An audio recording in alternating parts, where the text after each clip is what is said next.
All right, we are live. I've tried the Hamtag Black Flag intro open with no music yet. And my guest today live is Fred Serval. Hi, Bart. Thanks for the invitation. Good to have you on, Fred. And pronunciation was perfect, so all good. Thank you. I was working on it because I'll Americanize it up. Fred is remoting in from Denmark, but I learned when I saw you were from Denmark, I didn't know that you're actually French. You're a French. Yeah. I'm French from. So I'm French from southwest of France, and I moved in Denmark 2 years ago for work. So I've been living here in the rural part of Denmark for a while now, but originally from France. Beautiful, perfect. Now let's see. I'm going to go over just kind of let folks know because this will be posted after we're live. It'll just stay up for folks to watch. We don't have any guests in, at least commenting yet. But let's see. Some of the things we're going to talk about is Fred has his own top 5 most anticipated, which jives in with the most recent Hamtag Light episode I did with Judd. So we will get to that. We are going to talk about Fred's game that is. Well, we'll find out exactly where it is with GMT. It's called Red Flag over Paris. And then Fred has a whole bunch of shows out on his own YouTube show as well under Homo Ludens, which is both history and board games, kind of a subtitle under there, right? Yep. Yeah. And we'll talk about the show, but I think that the purpose of the show and also the purpose about the game that I'm releasing with GMT is really to try to make the hobby a bit more accessible, but we'll talk a lot about this, I think, afterwards. Perfect. And I also saw that you have one game ranked number 1 or a perfect 10, and that is Go. Yes. So you love Go. Yeah. Unfortunately, I'm really bad at it. I'm one of those people who, I really enjoy that game. Do you know it? Have you played it? I went and bought a pretty nice set. It pulls me, but I've never actually even sat down and played it. So, and I know there's a cool way where I could start with a smaller portion of the board just to kind of learn how things work. So it intrigues me. I think right now with the way life is, it'll have to wait maybe a few years until I'm not quite so busy. You shouldn't say that. I think for that, I think that Go is awesome, way better than the games that we usually play because it scales a lot. So as you said, you can start 9 by 9, then 13 by 13, then 19 by 19 and have the full game. And then you've got a very clever handicap system that makes it possible for you to play with players that are way better than you. So in a lot of ways, I think there's a lot of design lessons that we can learn from Go and how we can scale game in length, in complexity, and also make sure that you have 3 different players playing together and enjoying the game. So you shouldn't wait. And if you want to have a game of Go online, I'd be more than happy to provide. Got it. Maybe we'll work that out. That might work just fine. So let's start off. Let's come back to the beginning here and tied in with Hamtag. Why don't you give the fans your top 5 most anticipated war games? Yeah, of course. I really love the video that you released with Judd this week. And actually, that's I think it's awesome that you're going back to the Hamtag series because when I got into Wargame, actually the shows that you were publishing, the Hamtag with Greg and Judd, were really something that was useful for me to actually get introduced to a lot of different war games. I was really eager to discover a lot of different systems, and I thought the series was awesome. So really happy that it's coming back. I hope that you have some plans to have some more. I know that you cannot make top 5 until at some point you talked about most of your games, but if you have anything or any ways of renewing the format, that would be awesome because I think it was pretty cool. But anyway, while watching the show, I thought about what were my top 5 most anticipated game of 2020, and I thought it could be fun, actually, to react to this. And the first one for me is a game by Compass Game that should be released this year. That's called Canada 1492. And I don't know if you've heard about it. It's a game by a Spanish designer called José Antonio Ribeiro. And it's the same system as I'm looking for it. Yeah, Sekigahara. So it's I have it here. So I don't know if you guys know this. So that's the Yes. original GMT game. Really awesome system. There was a little bit of digitization. What was the name of the game again? So Granada, Last Stand for the Moors, 1492. So by Compass Game, that should be released this year. It's the same system. It's the end of Reconquista, so the end of the Catholics kicking out the last pockets of Moors in the south of Spain, and it looks awesome. I've seen some of the latest playtest maps, and I think it's the actual design. The cards look great, and it's definitely a system that is great. And I'm happy that they are expanding on it. So that's pretty cool. So that's the first one that I'm pretty excited about. Even though I must say Compass has not always been great in delivering game in Europe, so that's a bit of a problem. And I hope that when a subject like this, it's about very tied to the history of Europe. It's a Spanish designer. They'll fix it. That'd be something pretty cool. My number 4, I think my number 4, and it's gonna sound biased because it's GMT, and of course there is a lot of GMT games in that top 5. And I'm honestly, it's not because I'm publishing a game with them. I think GMT is one of my favorite publishers, so it makes sense that I have so many games in my top 5. But the number 4 is Flashpoint South China Sea by Harold Buchanan. I don't know if you've, I have, yeah, that looks great. I'm with you. Go ahead. Yeah, it is awesome, and that's the thing that is actually also pretty cool about designing for GMT, is that you get access to other publishers and you end up in some other games. And I've tested this game with Vesa Ponen, the designer of All Bridges Burning. We've played it quite a few times, and I think it's like the take that it takes on a very compact CDG. The way he plays with the mechanic and with the scoring cards is so brilliant, and I'm just really looking forward. Now that I've play tested it, I'm really looking forward to see the final version of it. And I think it's a really good design. So very much looking forward to it. And I think it's one of those games that is going to make it super easy to bring people to the hobby, talking about a topic that is very actual, mixing international relations and a bit of political and economic tension. It's super interesting, very interesting design, and a very interesting designer. I knew him through his podcast first. I don't know if you've listened to Harold's podcast. He has I would definitely recommend it. But anyway, awesome design. Cool. Do you have any questions on the side, or should I continue? No, I was going to say definitely. I was actually surprised because when Jed and I do our lists, what I will do first is I'll just kind of like splatter down however many games right off the top of my head based on whatever the topic is. And I'll usually, depending on the topic, I'm almost always at 8 or 9, sometimes up into 14, 15, depending on my strength and the topic. Yeah. And then I will go in and be like, well, what am I, where does this rank? How would I put them in? And I was actually a little bit surprised because I had a lot of GMT games on there as well. And they've even ramped up their P500. They're putting out a lot more games per year than they used to. So it's nice seeing what they have coming out and coming this way. Like I threw Mr. President on there. That's more of a war game, but normally I wouldn't. I don't know. I like solitaire games, but normally that wouldn't have me so excited. But I was so interested in how it's going to game that's why I threw it in as that 4.5 on there. Yeah, I see that. I saw that, and I thought it was a bit. It was on the edge of wargaming. So, and I think it's interesting. That shows a lot about GMT. They are way more comfortable with this frontier and this gray area. And it's also the last few years they introduced so many great systems or expanded great systems that it makes their offer just super interesting and easy to get in, because it's often games that you've already played in a form or shape. It's just a different theme. And I think they are really doing interesting things, definitely.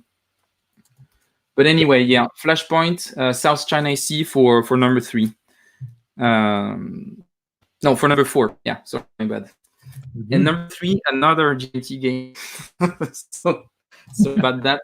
And this one is a game that I tried at Essen this year, and it's a GMT game. I think it was the only GMT game that was being demoed at Essen, and that's the latest coin game by Vesa Arponen, which I actually just mentioned. So All Bridge is Burning, the latest coin game for the Finnish Civil War, and I think it has a lot of really interesting bits. I'm not a huge, massive fan of coin games. I've played a few of them. I think it's a very interesting system, but I didn't play them that much. And the biggest problem I had to get into it was the player count. I know there are bots and they're well made, but the fact that you have procedure breaks a bit the flow of the game. And the thing that really got me into the coin system was, I think, I have it here, the one by Brian Train, Colonial Twilight, because it was a two-player one. So it was easy to get into it. Playing solo was easier. And also it was easy to get someone convinced. You didn't have to gather a large group of grognards or people really interested in the subject. And that's the thing that also is pretty cool about All Bridges Burning. The three-player count makes it, I think, more easy to bring to the table. And then I think that that Ves introduced a lot of interesting twists to the system with a part of the second phase of the war where it's more a bit less counterinsurgency and a bit more actual war. I think it's like what he did with the system where he brought it and actually expanded it makes it. I think it's a super interesting design. I'm pretty really looking forward to it. Nice. So that's number 3. I don't know. Do you play a lot of coin games? You know, early on with Andy and Abyss when it first came out, and I had Cuba Libre, and then maybe it is that because you're right, I will end up a lot of times even solitaring a game that's designed for 2-player, and the bots are very well designed, but it definitely, I don't know, I just didn't get into the bot side of it as much. And Greg Schmidtkins is a great teacher of several of the, I think he was the one that actually taught me Andy and Abyss when I first played. If you have the people, I agree. And it also does a nice crossover where it pulls in folks that I think like the Euro strategy type games, because it's not, well, I mean, you'll have grognards say that it's not even a war game sometimes, or that you're just doing XYZ. But it's I love the idea that it's, I love the space, the headspace that's created that is able to, you know, have the FARC are doing this and the government's doing this. And so it's extremely intriguing to me in the way that it's really spawned so many. I think I haven't looked into it too much, but didn't they even have one with Gandhi? Yeah, it's the latest one that was released about the Indian War of Independence. So yeah, and so I didn't literally dive too deep with it, but I was thinking, wow. I mean, so as it's traveling, it's just interesting to see how it's opened up. I think bringing in more players that are kind of stepping on both sides of the war game and Euro game field. Yeah, and for me, to your point about Gandhi, the thing that I'm really impressed about a specific system is the flexibility of it. I mean, it covers from Gallier Revolt to the next one will be the civil war in the Philippines. I mean, it's completely different setup, different places in the world, different times, different problems, even different approach to insurgency, and it still works. And I think that's a pretty, I guess that's a pretty impressive feat that they actually managed to do it, and also found it gathered also a lot of really interesting designer into wargaming. I think that Vesa Arponen is first-time designer for that game. And I think that's super interesting what it brings also to wargaming. Definitely. Nathaniel Robinson, I've put it up on the screen. He had a question, and I think it's directed, definitely towards you. He has to leave soon, but he has a question whether or what other areas of French history deserve to be covered. And I think that's a very interesting question, because usually when you speak about French history for wargaming, Napoleonic era is the one that is the most massively covered. And I think we're missing a lot. I think during medieval times there is a lot of interesting times, definitely some interesting stuff. I think the whole tension, imperialistic tension in the 18th century, and I might talk about it at the end of the top 5, between the British colonial empire and the French colonial empire. There is something interesting here to be played still. Front Populaire is an interesting topic. Everything just before Second World War, and because it was a political catastrophe that led to France being completely destroyed by Germany in a few weeks. I think everything that could be done around this could be interesting. And the fall of France in 1940, I think it hasn't been played that much, and it's very interesting to explore in Wargaming because it was such an unexpected event, such a brutal event, that I think is one of the, and addressing it through the angle of the Front Populaire could be one thing, but I think there are definitely a few areas of French history that could be explored. Perfect. I wanted to get that in for Mr. Robinson since he may be leaving, but sorry, go ahead. I interrupted your stream there. No. That was number 3, and my number 2, this one's not a GT game, so that Academy Games, another publisher that I like a lot, and that's a project that has been here for a long time. I started playtesting it 2 years ago, and it was already finished, and there is not a lot of info on it. It doesn't even have a BGG page, and that's When Whales Fight, and that's a game on the Korean War, and it's the same system as, I have all my games behind me, so I'm trying to,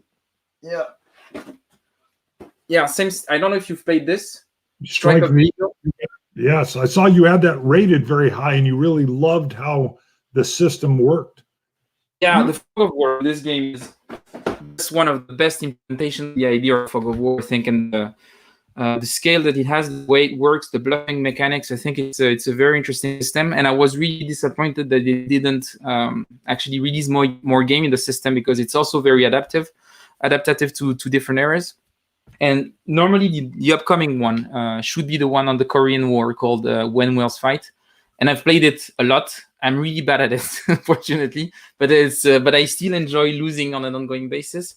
And it's and the final artworks are finally coming in, and normally, if I keep my fingers crossed, 2020 should be the year, I hope. But Fight Academy game, the Fog of War system. Yep. And that Fog of War with the blocks and everything is great. And I'd asked Uwe about it a long time ago, and I think he's doing a good thing, he and Gunter, by pulling some of that stuff off their webpage, because they would kind of share all of their ideas, and then something could be parked like that for years, and people, their anticipation would get up, and then they would be almost upset that they couldn't actually satiate their appetite. They were just like, I want it. And I thought, And I think it's tough for them because they have they are so committed to quality, and they will be very comfortable pushing back on the delay of a game if they think it's not perfect, which I think is awesome. But as a player, it's very frustrating. So I think it's good that they are not talking too much about it. But this one should be coming soon if everything goes well, I hope. But anyway, it's a great game, so keep an eye on it. I know. There's, on that same note, well, real quick, I think I'd asked him and he explained it. Why that title? I can't remember the whales. The title for When Whales Fight, it's actually a proverb from Korea. And the idea is that when whales fight, the back of the shrimp is broken. And the idea is the fight between China and Japan is actually destroying Korea, which is city little. So the proverb is just like the beginning of the proverb, if I remember it correctly. Got it. All right, sorry, go. What's your next one? So and number 1, and that's gonna be. I'm surprised that actually not more people are talking about it on Wargamers channel, and that's Imperial Struggle by the guy that did the Twilight Struggle. So and that's the thing. I think it's definitely an era that is super interesting. End of the 17th, between beginning of the 18th century, the whole escalation of tension between the British Empire and the French Empire and the French Kingdom. So with all the wars that happened, like one of the outcome, the obvious one you're directly concerned is the War of Independence in the. I think it's super interesting era, and I'm really happy that those two guys specifically actually made it. And because for me, Twilight Struggle is the game that got me into wargaming, definitely. before playing this, I had no idea that those games existed, and I was mind blown. And so I've been waiting for this one for a long time. The topic is awesome. The designers are awesome. And I've seen I think it was on Twitter, Ananda Gupta, the designer, published the map, the final map. Gorgeous. And the artwork is stunning. It's like, I was like, it's really going in a very interesting direction. I'm very, very eager to see it finally being released. I agree 100%. I think I was just perusing Board Game Geek, and I went by the photo section, and I literally scrolled back up and was like, what is that? Yeah. And it is mind-blowing. Yeah, it was gorgeous because it has that feel of like an old world map that is focused on what they think or the importance of the, so yeah, it just looks great. Yeah, definitely. And I think it's Terry Leeds who's doing the design, the graphic design on this one. It's super impressive. So definitely it should be released this year, to what I understand, because they have an almost final version of the rule book. Artwork is being done, the cards are done. So I hope that we should have it this year, and I'm definitely looking forward to it. Excellent. Now here's the perfect segue, and of course we said we were going to talk about this, but James says he's very excited to see your upcoming game. And he heard about it from No Enemies Here, which is Dan Pancaldi. So, of course, we're talking about Red Flag over Paris. So are you able to update us on any of that? Yeah, of course. First of all, I want to thank Dan because, first of all, Dan is pretty awesome. And I was really happy that he invited me to his show to talk a bit about the game. I might, we'll see, but I think I would actually quite enjoy do a few things with him. We've been talking about having a small segment on No Enemies Here, talking about French wargames specifically and French wargaming scene. We'll see where it goes. If I have the time, I would love to collaborate with him. But yeah, Dan is awesome, definitely. So it was super cool for him to invite me, and actually I could reach a different audience through him, so that was nice. Yeah, and my game, so Red Flag over Paris, is a short CDG that is using the system of Fort Sumter by Mark Herman, and applies it to a different context, but not that far in time. Actually, 15 years. No, not even 15 years. Just a few years after the events of Fort Sumter, but in France. And the events covered the 9 weeks of the Paris Commune in 1871. And that's definitely one of the it is a major political and historical event. I would argue not only for France, but also for Europe for political reasons. But it is pretty unknown, and no war game, to my knowledge, were published on this subject before.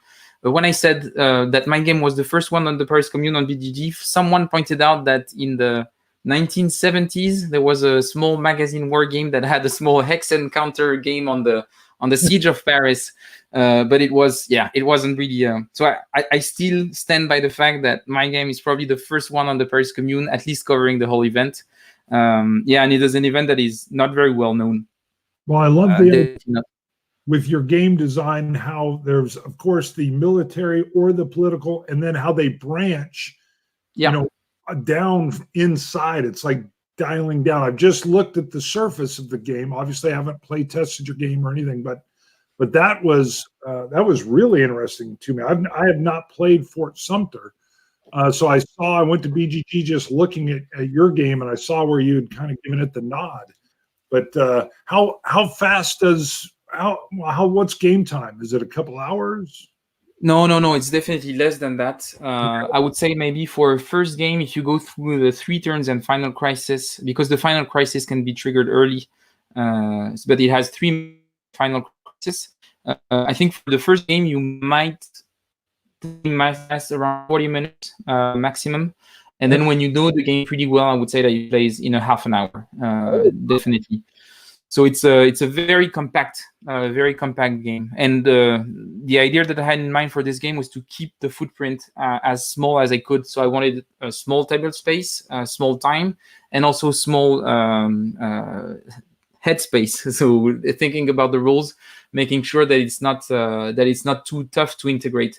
I would say that it's a tiny bit more complex than Fort Sumter because I introduced a few mechanics that didn't exist in the original game, and the complexity comes from how the mechanics combine together rather than the overall system. The rules are pretty straightforward.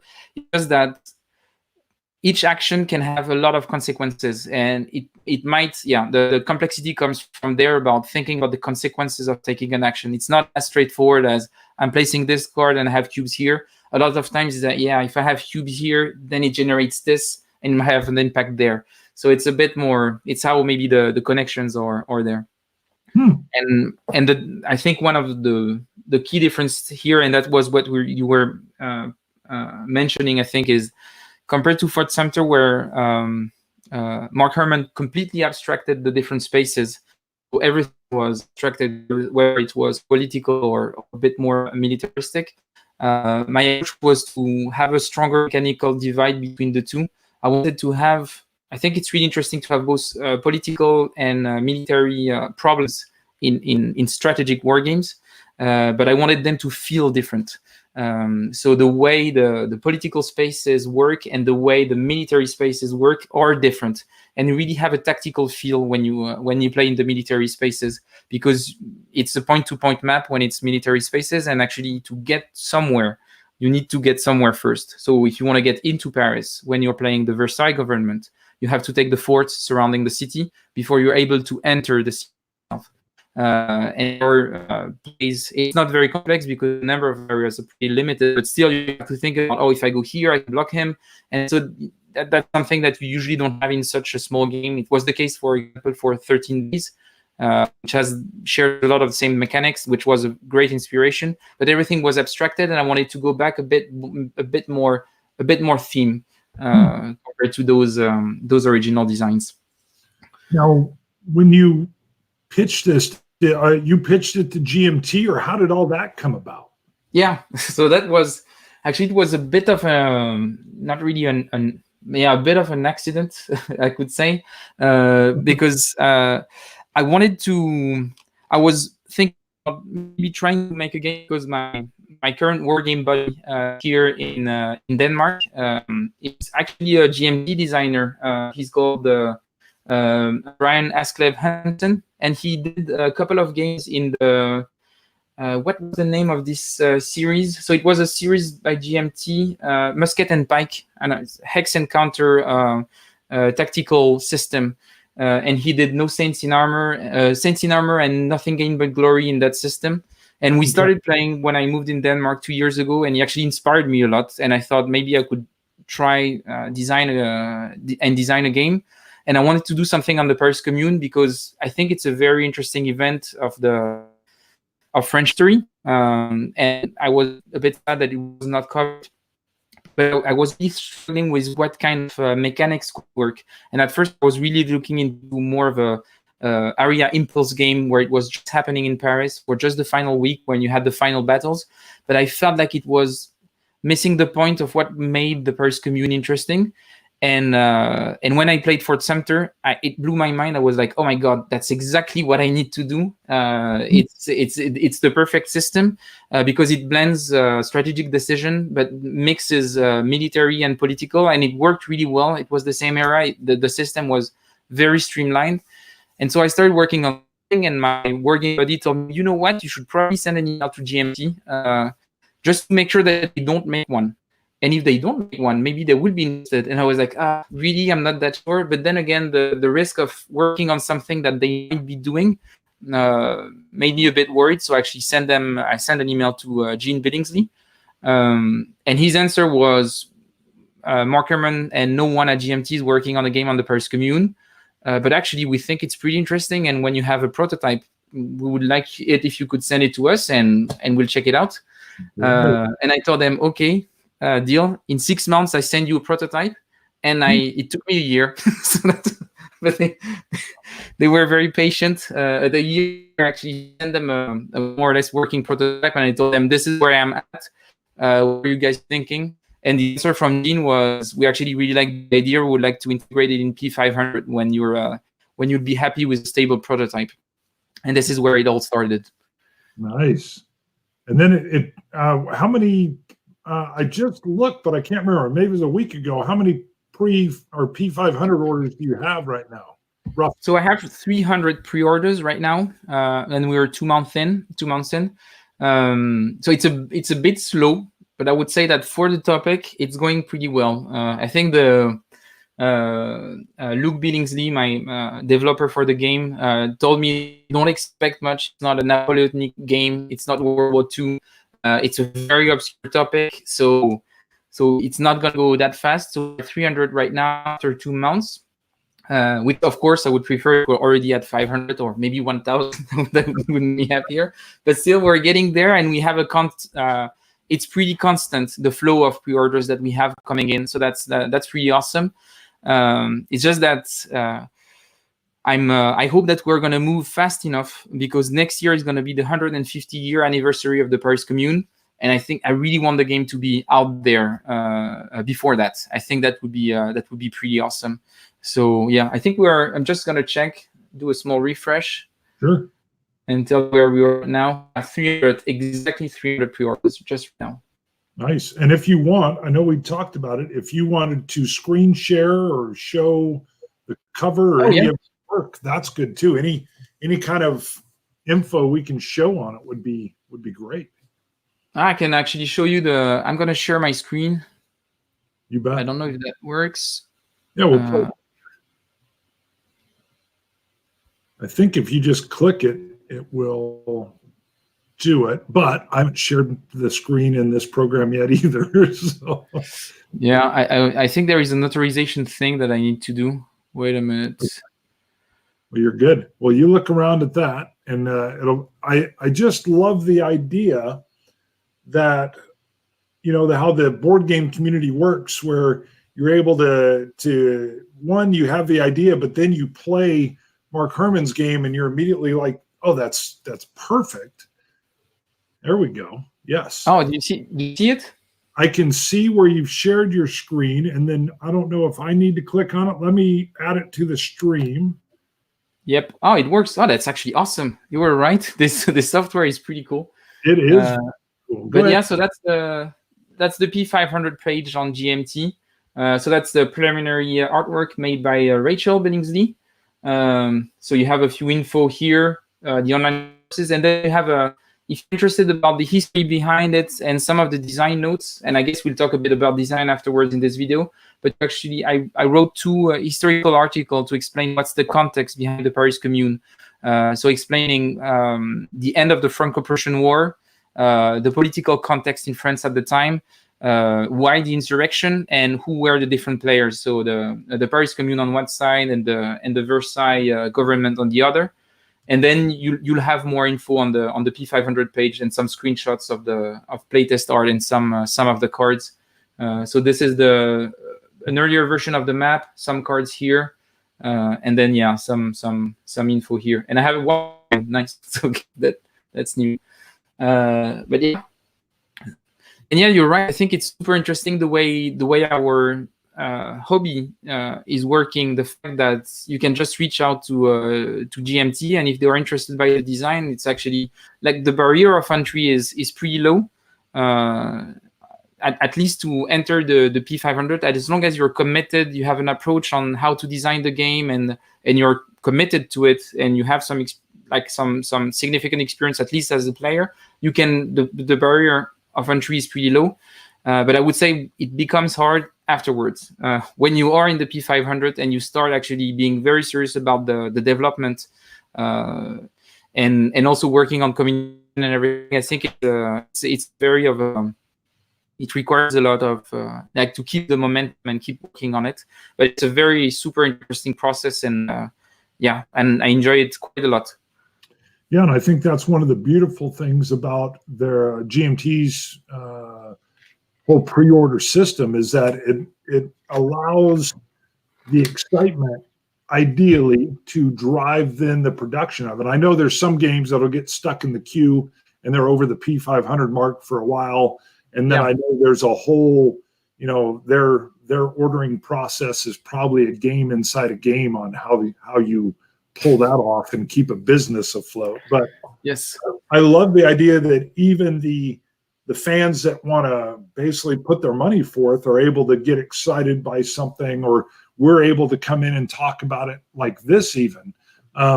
Because you're right, that's the advice that you were given. I know nothing really about the history, but what's intriguing with military or historical games is I've always learned so much that a lot of times that sends me off in buying books or whatnot. Yeah.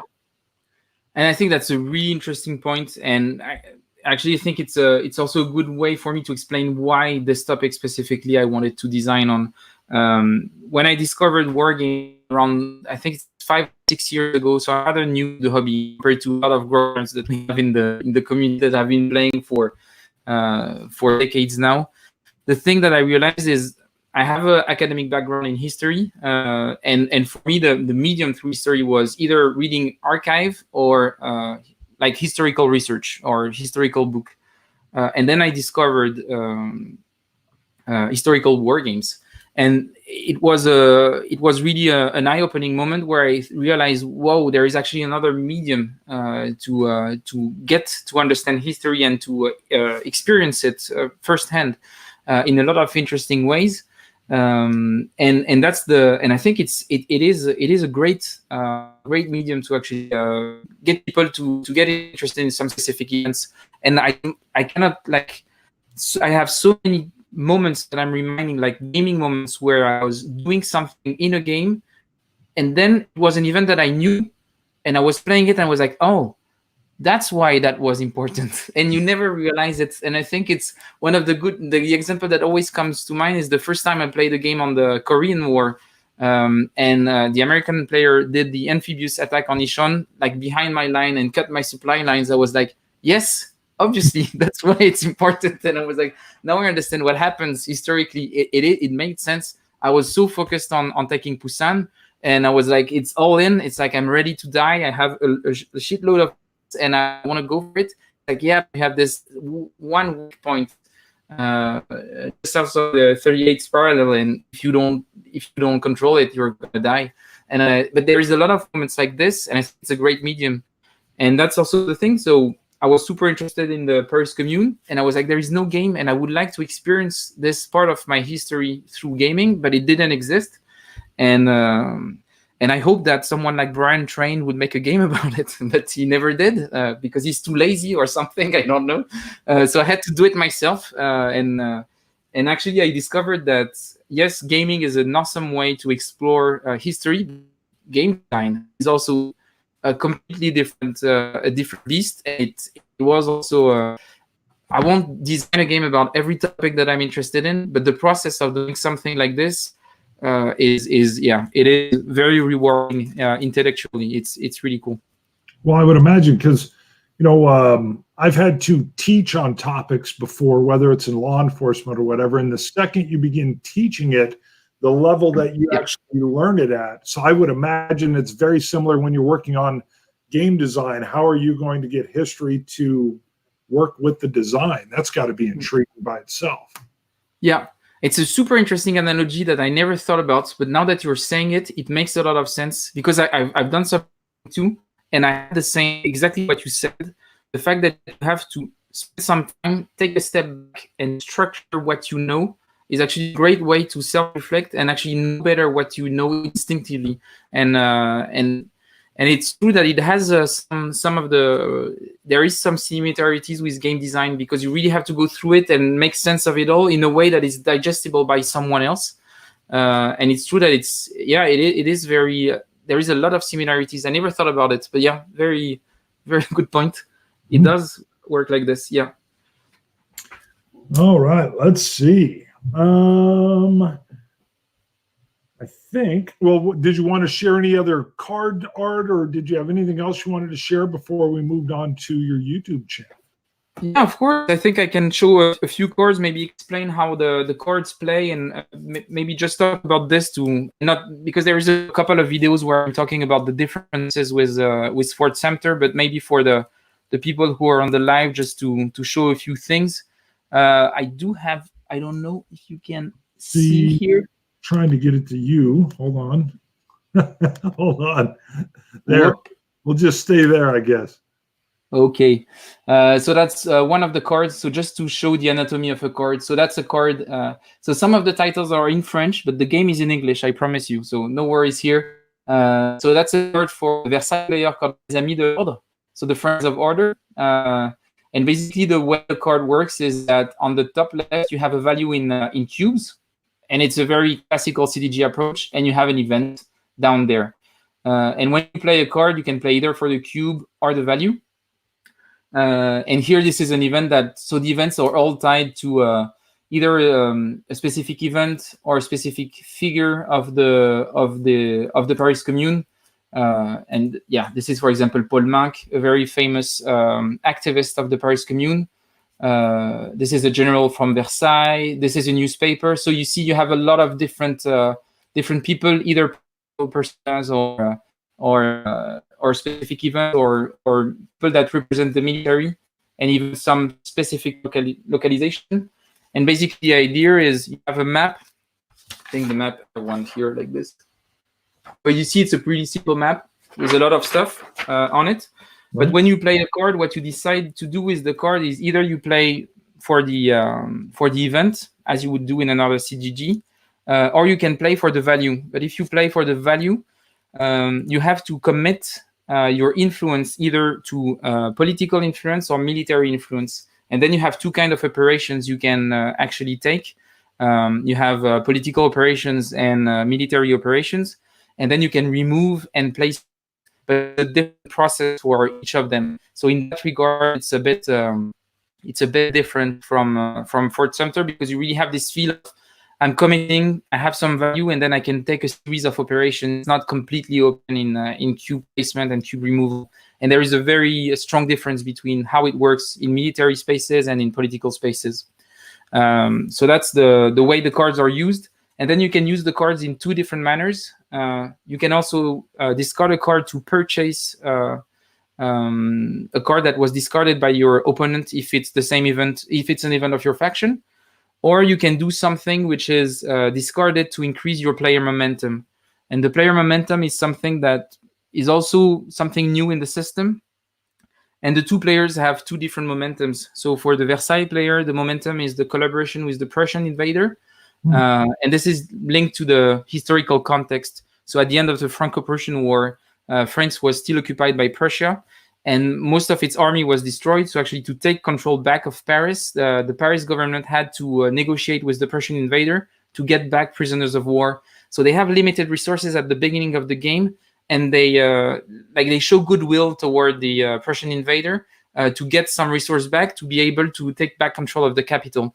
But it comes at a political cost. And that's the thing where I was telling you about the imbrication of the mechanics. They're all pretty simple, but they all are connected together and might have an impact on future actions.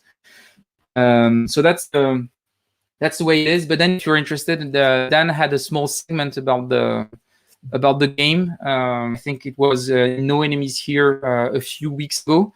And then I published on Homo Ludens a longer video that is a bit boring, to be honest. I would redo it differently if I could do it again. But that goes a bit more into details. And on Inside GMT, the blog by GMT, I actually wrote design notes that are a bit more streamlined, a bit more than the video where I'm just ranting for half an hour on YouTube. But yeah. No, it's good. That's a perfect segue too, because on your YouTube channel, you've got just today, just again, doing some research, I went and watched and I was looking at your different videos, and you've got that nice, what is a war game? And, you explained right off the top, hey, if you're a grognard, this video will make you mad. So you may not want to watch it, because it's like, but it's very good, because there's those folks out there that would be like, war game, what is this, just killing people? What is it? You go explain, well, here's Clausewitz's, definition of war, and here's the definition of game, and here's what it is. And then you're showing, how counters start to come in. What is hex and counter? Yeah. And that was one thing where your channel is great, because, I was 13, so I was a little earlier when I got into, I loved World War II history and I loved reading, and I happened to stroll by a board game store, and I saw World War II stuff on box covers, and I was drawn in. And that's when I ended up getting into wargaming, was because I just wanted to I felt like it was a hands-on, deeper dive into the history rather than just reading about it.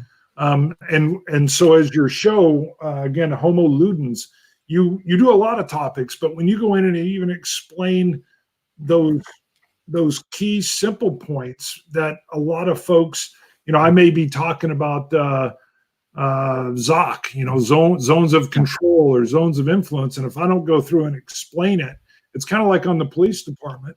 Early on, I would go in for interview boards for different positions, and I would be using police speak, and the the citizens would go, I don't even know what he's talking about. So, that's the thing that it's a huge driver for me. I'm really passionate about this, and it's the making our hobby more inclusive.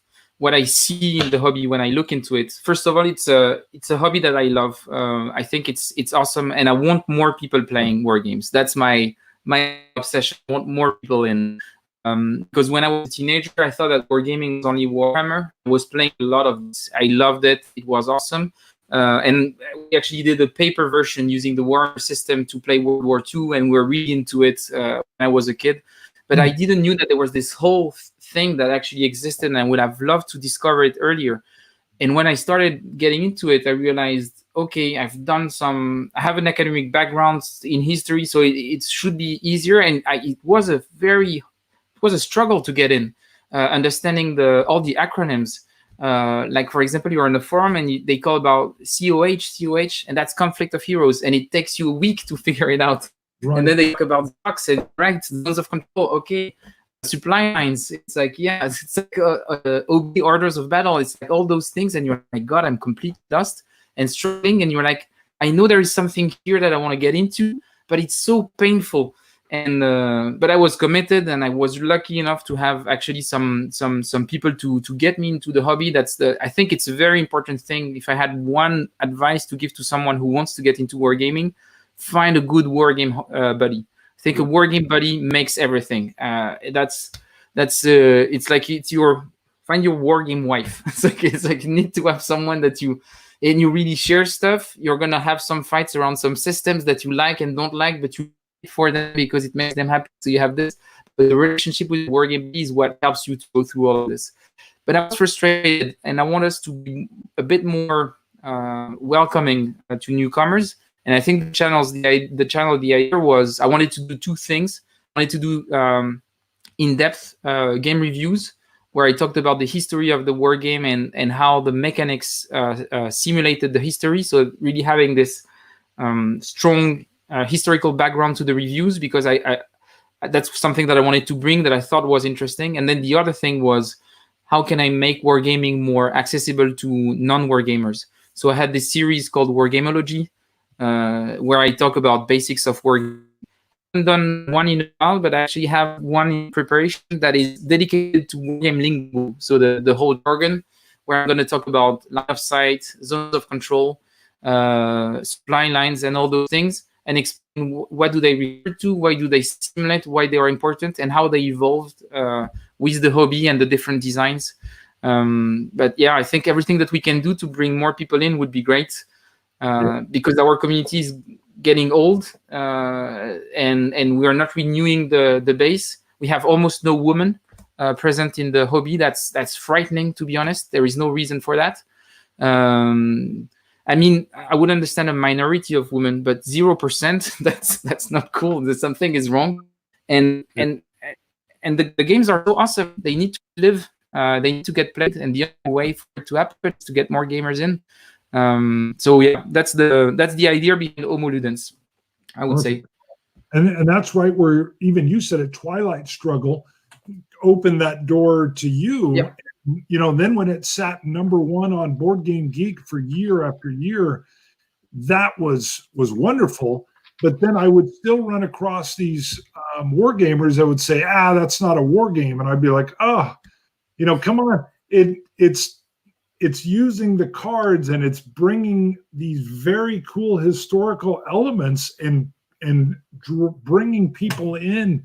And yeah, it's not moving battalions or squads or anything, but I mean, it's very much that struggle over influence. It was just so intriguing. And you know, I remember, again, I think Greg was the first one to even show that to me. And oh man, I remember getting pissed at de Gaulle. I was putting a lot of influence into France.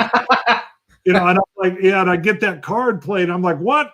De Gaulle did this? And I'm like, oh my God. And it was just hilarious because I was learning things via the game. And it was like I had a personal dislike for de Gaulle at that point in time. I was like, careful. Don't. I shouldn't have put so much work into France, my friend. Yeah. But that's awesome. That it's a painful lesson, but lesson learned. Now you know about Charles de Gaulle, and that's great, and that makes me happy. More people know about Charles de Gaulle. It's good. And there you go. There you go. But that was so intriguing how the game works. And then I was so used to the concept that of domination, of not just, and I had to learn, it's not take over and own this territory. It's just enough influence because I need to do something over here as well.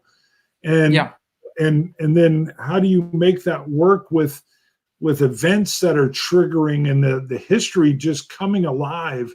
And that is why that game is so fantastic, and why I too am so excited about Imperial, right? I'm blanking. Imperial Struggle coming along. Imperial Struggle, yeah.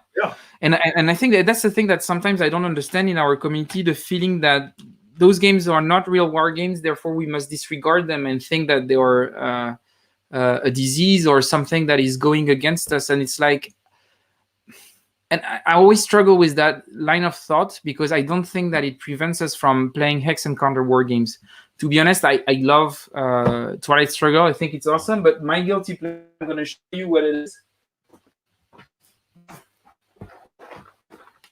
Standard combat series.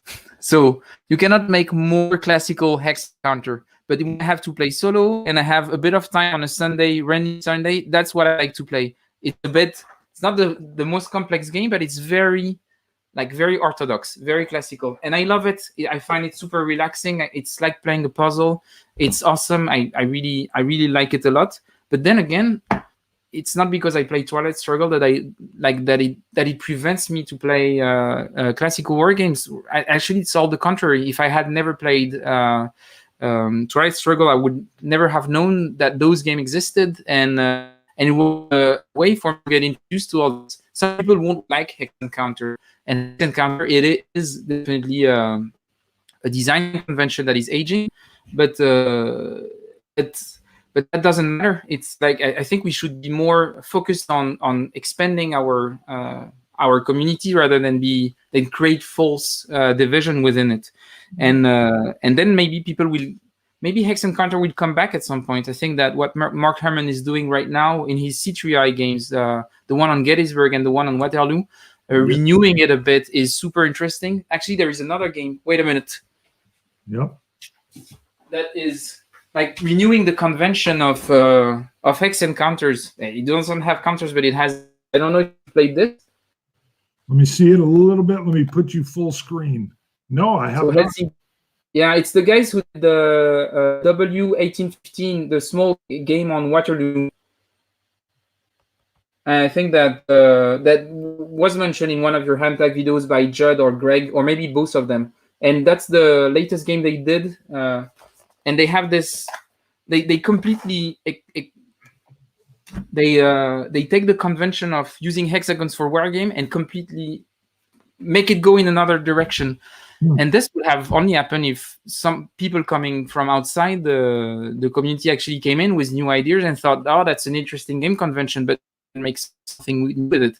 And that's what makes it alive. And I think we should be a bit more open to this. I'm not saying we should have Hex Encounters anymore. I think it's awesome that people are still playing CS, playing World in Flames. That's awesome, but we need more people in the hobby. So that's I agree. And I think I'm seeing a lot more like worldwide design yourself, designers coming in. What is the feel? Because I know, it's probably anecdotal and I don't have any point where I could point to, but I felt like it was a bit of the American culture that pushed these war games.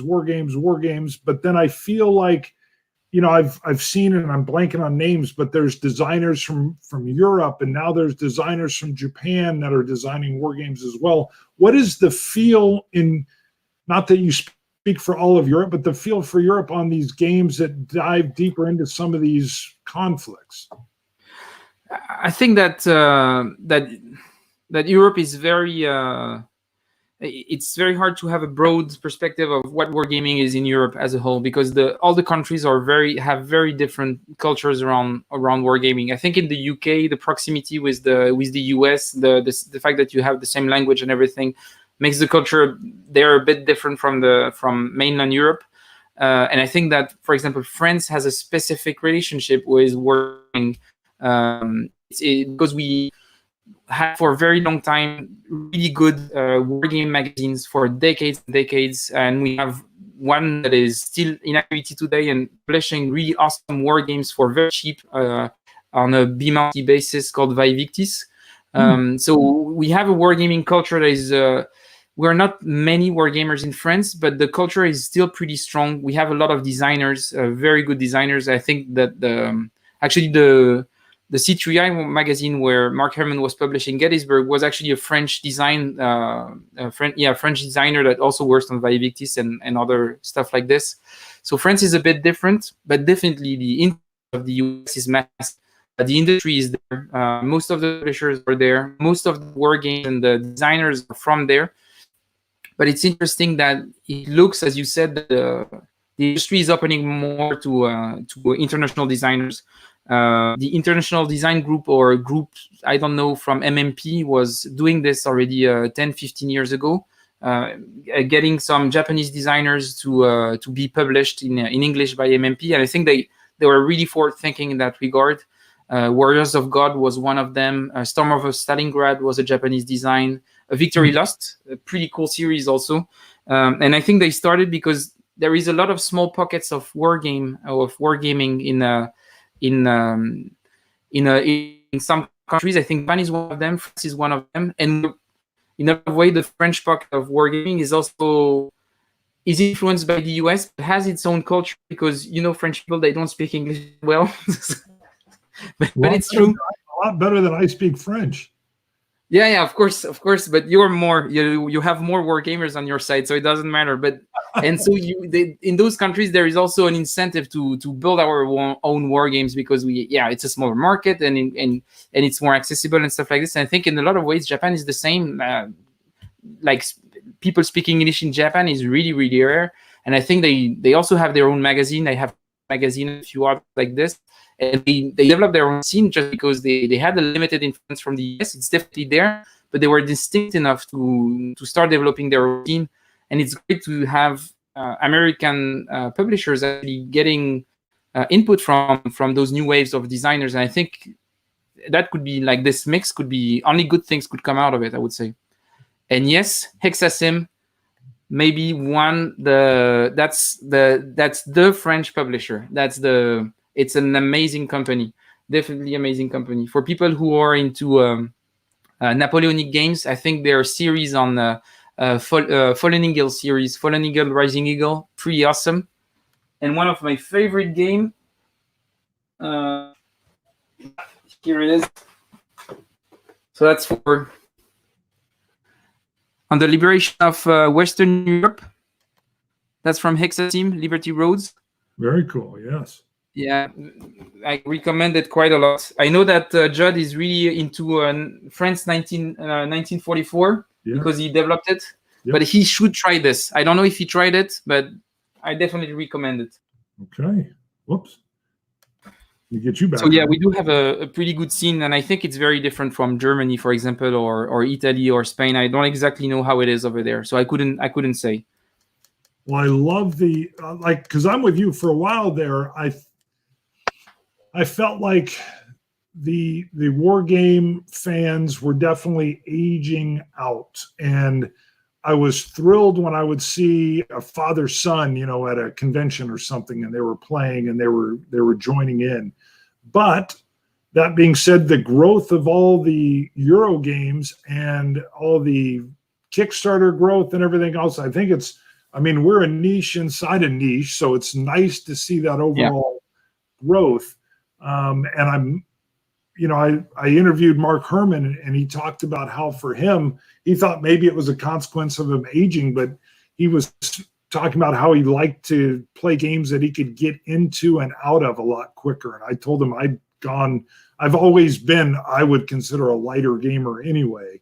But I feel like those definitely speak to me with kids and full-time job and YouTube. I love when I can put Gettysburg on the table, or Waterloo's over there now, and I've been playing through it, getting ready to review it. So I love those directions. And the heavy ones, I think, are still there, and you got fans that will go in and get those too.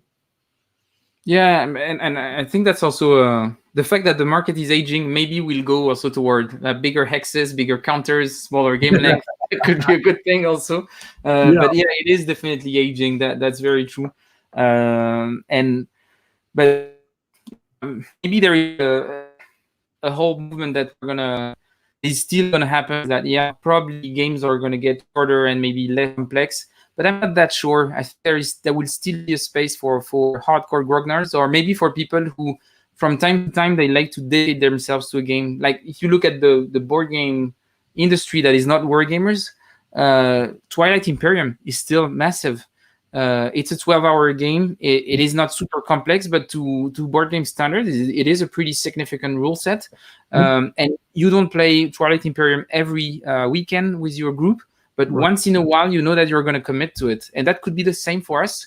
We could play the Gettysburg by Herman from time to time, and then maybe once in a while we have a big version when we play 20 hours on that. I think that could work. I agree. No, go ahead. No, I agree 100%. Was that tweezers you had there? Because I've got a big pair. Yes, I play with them. I think it was when I started thinking about hex encounters. I started just the idea of it. I started playing with this. Yes. Yep, I had to pick up a set too. I think I was filming a video, and my thick fingers couldn't pick up a counter, and I had like 5 comments saying, "Go get these tweezers so you can pick it up." Yeah, don't use your fingers like a nape. It's like we are refined. Exactly. Use a little precision, please. Yeah, of course. Well, Fred, thank you so much for coming on. Is there anything you want to add? And I'll have you plug your game again with GMT and also your YouTube channel. Yeah, that would be great. The only thing that I would add is thanks for the invitation. I think that was great. If people have any question, there is a page on BGG. There is a page on Consim World. And please pre-order the game. We need it. So I need the 500 pre-orders. But of course, if you have any question, please reach out. And I have some videos that will be released soon on Homo Ludens. And one is an interview with Jack Rady, that was a famous wargame publisher in the 70s. He was famous because he was a communist American publisher, which is quite rare. So I did an interview with him recently that I will publish to talk about the perception of the German army in wargaming for World War II. I think it's a pretty interesting topic too. So thanks, Bart, and feel free to reach out on BGG or Consim World if you guys have any question. You bet. And whenever I'm playing Twilight Struggle and De Gaulle gets me, I'm going to think of you from now on. Yes, please do. And if you want to play Go, just reach out and we'll have a game session whenever you want. All right. Thank you very much. Thank you. Hang on the line. I'm going to go ahead and move us in and end the broadcast, and I'll chat with you in just a second.